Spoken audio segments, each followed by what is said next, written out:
오늘도 말씀과 기도로 이 자리에 오신 분들을 환영합니다. 사무엘하 24장 18절로부터 25절 말씀. 다윗의 순종, 하나님의 용서.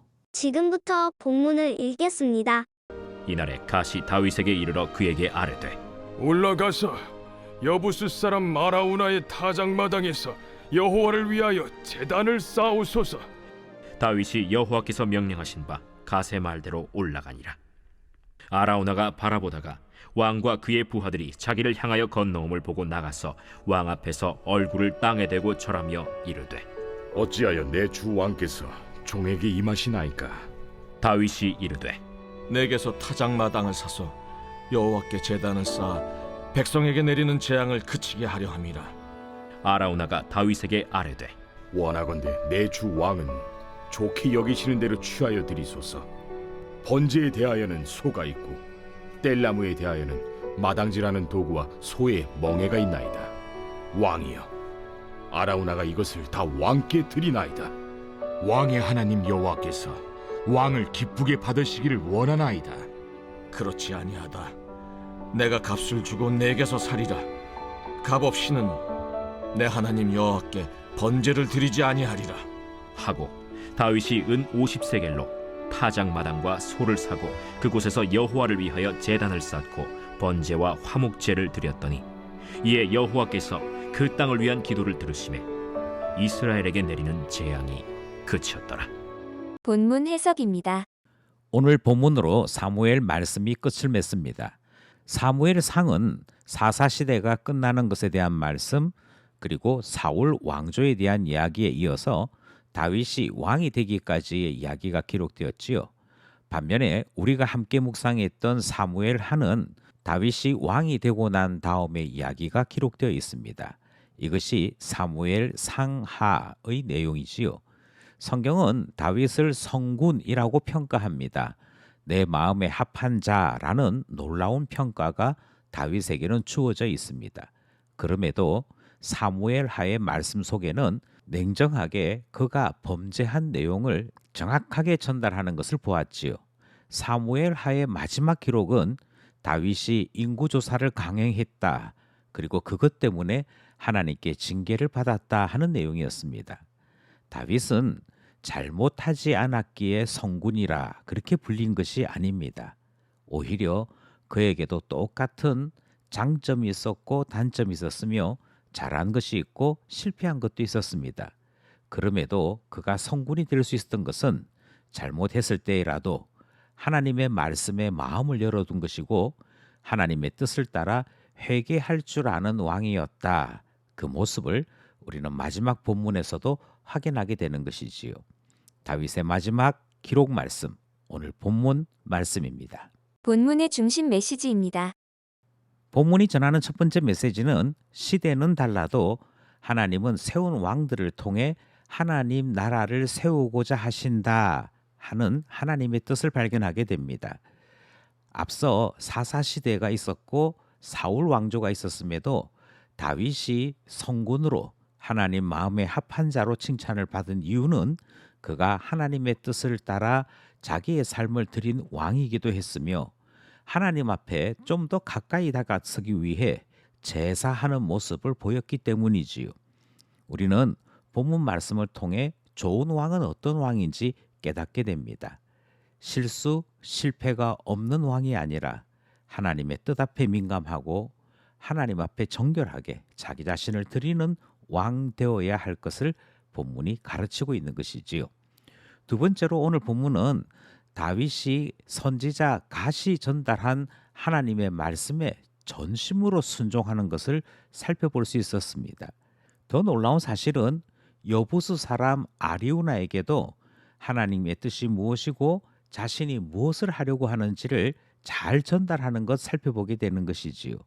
이처럼 하나님의 말씀에 자기 자신도 진지할 뿐 아니라 이 일에 함께 다른 모든 사람들에게도 뜻을 전달함으로 그 뜻 앞에 진지하게 순종하려고 하는 모습을 발견했던 것입니다. 하나님의 뜻 앞에 진지해야 될 것, 그것이 본문이 전하는 둘째 메시지이지요. 세 번째 메시지는 아리우나는 왕에게 거저드릴 마음이 있었습니다. 무엇이든 왕의 마음에 좋은 것이라면 취하소서라고 이야기하지요.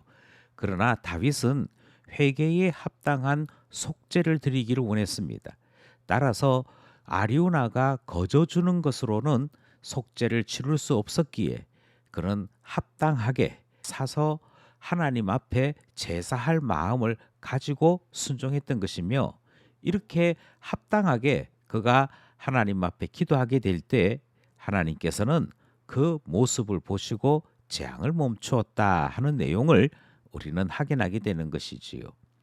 합당한 기도, 합당한 속죄, 그에 따른 하나님의 긍휼의 응답, 이것이 세 번째 본문이 전하는 메시지입니다.